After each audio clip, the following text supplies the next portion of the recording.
छोटा सा गांव था, सुंदरपुर। नाम तो बहुत प्यारा था, पर इस समय गांव के लोगों के चेहरों पर न तो मुस्कान थी, न चैन। ग्रीष्म ऋतु का ऐसा भयानक प्रकोप पड़ा था कि लोग आसमान की तरफ देखकर बस एक ही बात कहते। हे भगवान, ये आग कब बुझेगी? गांव की गलियों में सन्नाटा था। न बच्चे खेलते, न औरतें बाहर निकलती। बस हर घर में एक ही चर्चा थी, पानी कहाँ से लाए। सूरज दिन भर ऐसे चमक रहा था जैसे किसी ने उसे तवे पर रख दिया हो। हवा चलती तो राहत नहीं देती, बल्कि और भी झुलसा जाती। खेतों में फसलें सूखकर राख हो चुकी थीं, पेड़ों के पत्ते मुरझा गए थे और मिट्टी से गर्मी की लपटें उठती थीं। सुंदरपुर में एक ही बड़ा कुआं था जो अब लगभग सूख चुका था। लोग सुबह सुबह बाल्टी, डोल और घड़े लेकर कतार में लग जाते थे, पर जब तक किसी की बारी आती तब तक पानी खत्म हो जाता। कुछ लोग नाराज होकर झगड़ते, कुछ थक कर वहीं बैठ जाते। एक दिन दोपहर को जब धरती से आग निकल रही थी, रामदीन नाम का बुजुर्ग अपनी लाठी टेकते हुए बोला, भाइयों, मैंने ऐसा हाल अपने पूरे जीवन में नहीं देखा। धरती जल रही है, नदियां सूख रही हैं और हम सब बस आसमान को देख रहे हैं। अब तो भगवान ही तरस खाए। कुआं सूख गया, तालाब फट गया, बच्चों को प्यासा देख के दिल फट जाता है। सबके चेहरों पर थकान और निराशा थी। गांव में दो घनिष्ठ मित्र रहते थे, मोहन और सोहन। दोनों बचपन से साथ थे, खेतों में खेलते, नदी में तैरते और एक दूसरे के सुख दुख में सदा सहभागी रहते। लेकिन इस बार की गर्मी ने उनकी हंसी छीन ली थी। मोहन के पास थोड़ी सी जमीन थी, मगर फसल जलकर राख हो चुकी थी। सोहन मजदूरी करता था, पर अब खेतों में काम बचा ही कहाँ था। एक दिन दोनों पेड़ की छाया में बैठे थे, जहाँ छाया भी अब तप रही थी। सोहन बोला, भाई, अब तो लगता है कि इंसान की कीमत नहीं, पानी की कीमत बढ़ गई है। हाँ, अब पानी ही असली दौलत है। बिना इसके तो जिंदगी भी अधूरी लगती है। दोनों आसमान की ओर देखने लगे। बादल का नामो निशान नहीं था। हर सुबह औरतें अपने सिर पर मटके रखकर मीलों दूर तक चलतीं, पिपरिया पहाड़ी के नीचे तक, जहाँ एक पुराना कुआं था। वहाँ भी बस थोड़ा बहुत पानी बचा था।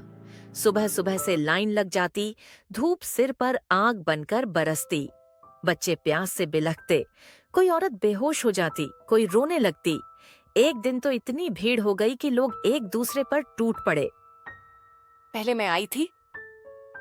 नहीं, पहले मेरा बर्तन भरेगा। अरे भाइयों, झगड़ने से कुछ नहीं होगा। अगर हम मिलकर सोचें तो शायद कोई रास्ता निकल आए। पर प्यासे लोगों की बुद्धि ठिकाने कहाँ रहती है। हर कोई अपने लिए लड़ रहा था। अगले दिन गांव के प्रधान भगेल सिंह ने सबको चौपाल पर बुलाया। वह भी चिंतित था, क्योंकि उसके घर का भी हाल वैसा ही था। माथे से पसीना टपक रहा था, पर चेहरे पर संयम था। उसने कहा, भाइयों बहनों, सरकार से बात हुई है। एक पानी का टैंकर भेजा जाएगा, पर आने में हफ्ता लगेगा। तब तक सब लोग पानी संभाल कर खर्च करें। एक हफ्ता? तब तक तो आधा गांव मर जाएगा। मैं समझता हूं, पर हमें सब्र रखना होगा। अगर हम मिलकर कोशिश करें तो शायद कुछ उपाय निकाल सकें।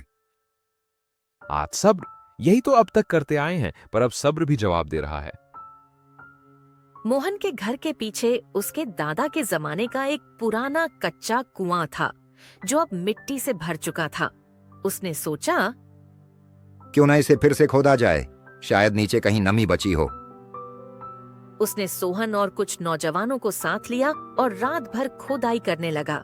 मिट्टी इतनी गर्म थी कि फावड़ा पकड़ना मुश्किल था, मगर सबके मन में उम्मीद की लौ जल रही थी।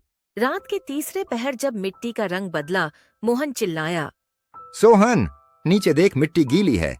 भाई, शायद भगवान ने हमारी सुन ली। वे और खोदने लगे। कुछ ही देर में एक हल्की सी नमीदार परत फूटी और फिर छोटे छोटे बिंदु टपकने लगे। पानी! सबके चेहरे पर मुस्कान फैल गई। उन्होंने घड़ा भरने लायक पानी निकाला। अगले दिन पूरा गांव वहां पहुंच गया। मोहन ने सबको समझाया, ये कुआं सिर्फ मेरा नहीं, पूरे गांव का है। इसे बांटकर इस्तेमाल करेंगे। गांव वालों ने पहली बार राहत की सांस ली। बुजुर्गों ने कहा, ईश्वर ने इन 2 लड़कों के हाथों से चमत्कार करवा दिया। उस कुएं से बहुत अधिक पानी नहीं निकलता था, लेकिन वह आशा का प्रतीक बन गया था। अब सब लोग मिलकर गांव के आसपास नए स्रोत खोजने लगे। भगेल सिंह ने भी पंचायत से मदद दिलाने का वादा किया। कुछ ही दिनों में सब ने मिलकर तालाब की खुदाई शुरू कर दी। औरतें मिट्टी उठाती, बच्चे घड़े धोते, बुजुर्ग सलाह देते। ग्रीष्म की धूप में भी लोगों के दिलों में एक नई ठंडक उतर आई थी, उम्मीद की ठंडक। 3 दिन तक लगातार सब लोग काम करते रहे। चौथे दिन सुबह सुबह आसमान में हल्के बादल छा गए। हवा में ठंडक महसूस हुई। सोहन ने आसमान की तरफ देखा और बोला, भाई मोहन, लगता है भगवान हमारी मेहनत देख रहा है। मेहनत करने वालों को ऊपर वाला कभी खाली हाथ नहीं लौटाता। थोड़ी देर में बिजली चमकी, तेज हवाएं चलीं और फिर पहली बूंद धरती पर गिरी। लोगों के चेहरे खिल उठे, बच्चे चिल्लाने लगे, बारिश बारिश आ गई। और फिर बरसात शुरू हो गई। सब लोग तालाब की ओर दौड़ पड़े। बारिश में नाचते हुए, हंसते हुए वे सब भीग गए। किसी ने आसमान की तरफ हाथ उठाकर कहा, धन्यवाद भगवान, तूने हमारी प्यास बुझा दी। बारिश ने सुंदरपुर की सूखी धरती को नई जिंदगी दी थी। गांव के तालाब फिर से पानी से भर गए थे। कुएं में अब चमकदार पानी झलकता था और खेतों में हरियाली लौटने लगी थी। बच्चे बारिश के पानी में छपाछप करते, औरतें मुस्कुराती, मवेशी खुले मैदानों में दौड़ते। सब कुछ मानो फिर से जी उठ गया था। लेकिन कहते हैं ना, हर राहत के बाद एक नई परीक्षा जरूर आती है। बरसात लगातार 5 दिन तक चली। पहले तो लोगों को मजा आया, पर फिर हालात बदलने लगे। खेतों में इतना पानी भर गया कि मिट्टी की पकड़ ढीली हो गई।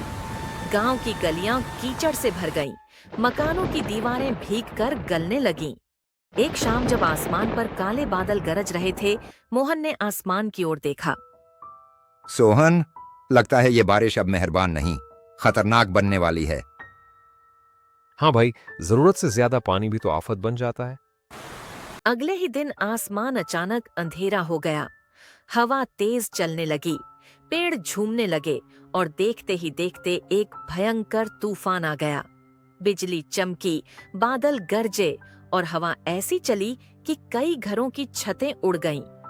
मोहन के घर का पुराना छप्पर गिर पड़ा।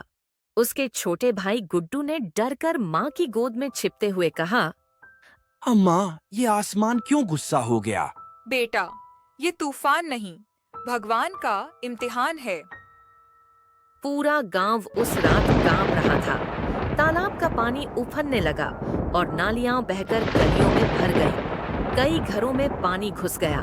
लोग बर्तन, कपड़े और जो भी मिल सके लेकर ऊंचे टीले की ओर भागने लगे।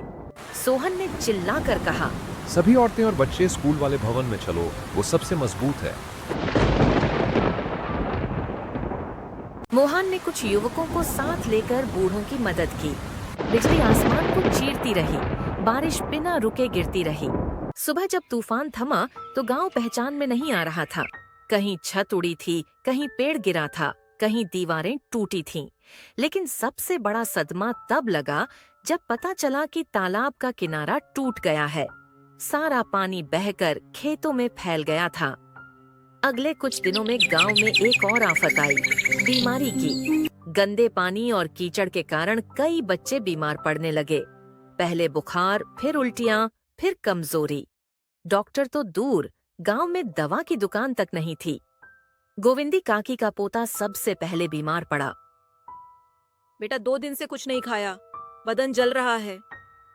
कुछ करना होगा, अगर बीमारी फैल गई तो पूरा गांव तबाह हो जाएगा।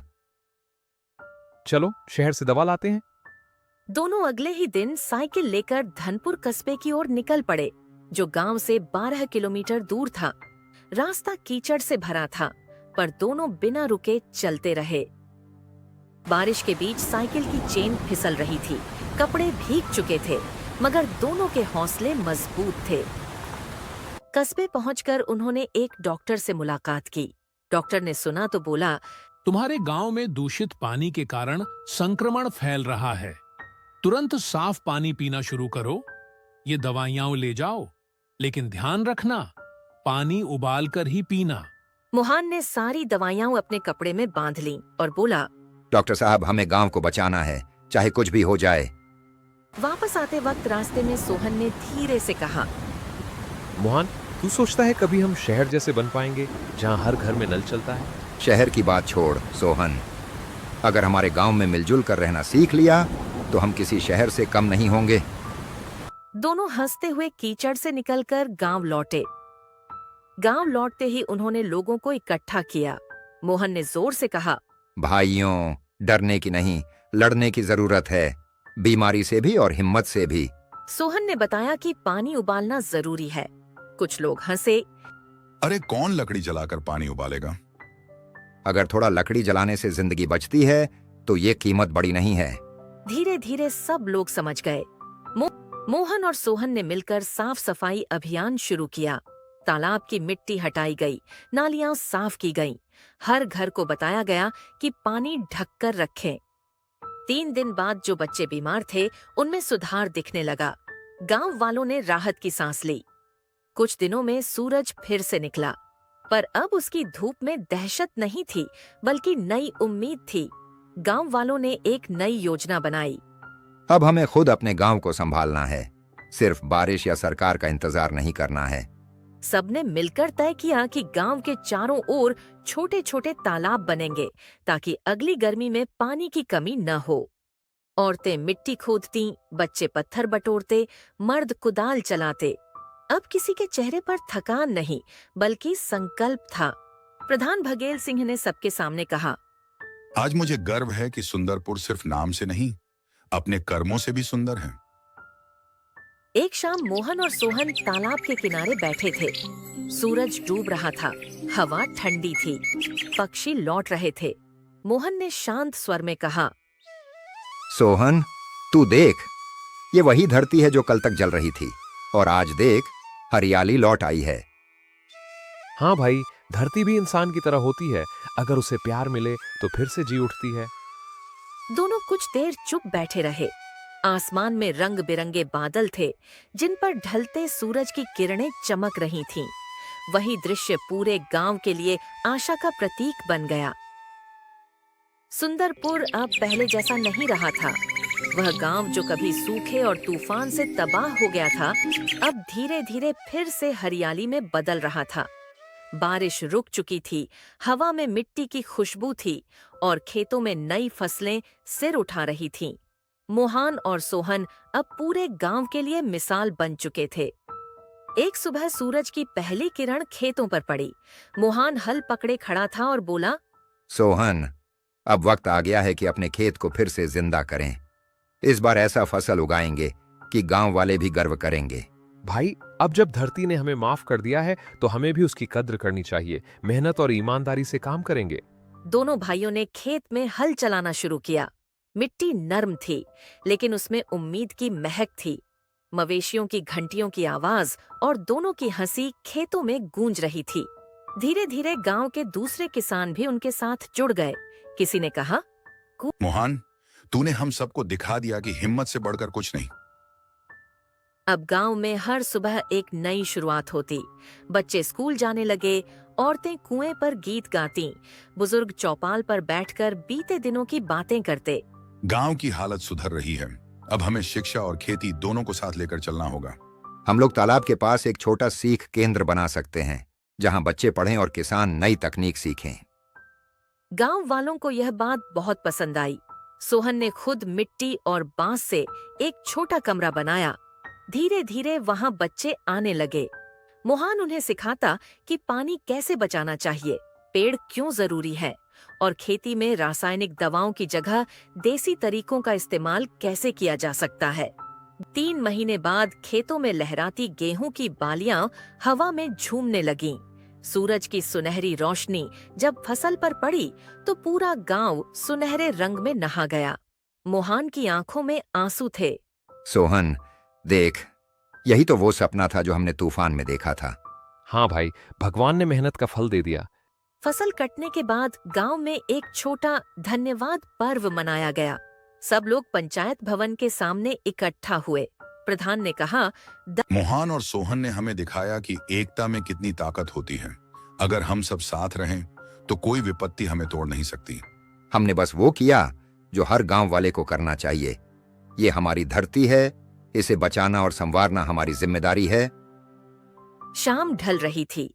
मोहन और सोहन फिर से अपने खेत के किनारे खड़े थे।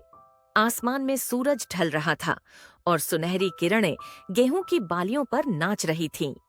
सोहन, अब लगता है गांव फिर से जी उठा है। हाँ भाई, पर याद रखना, खुशहाली को संभालना उतना ही जरूरी है जितना उसे लाना। दोनों ने खेत की मिट्टी उठाई और माथे से लगाई। दूर से बच्चों की हंसी गूंज रही थी। हवा में शांति थी और सुंदरपुर सच में सुंदर बन चुका था।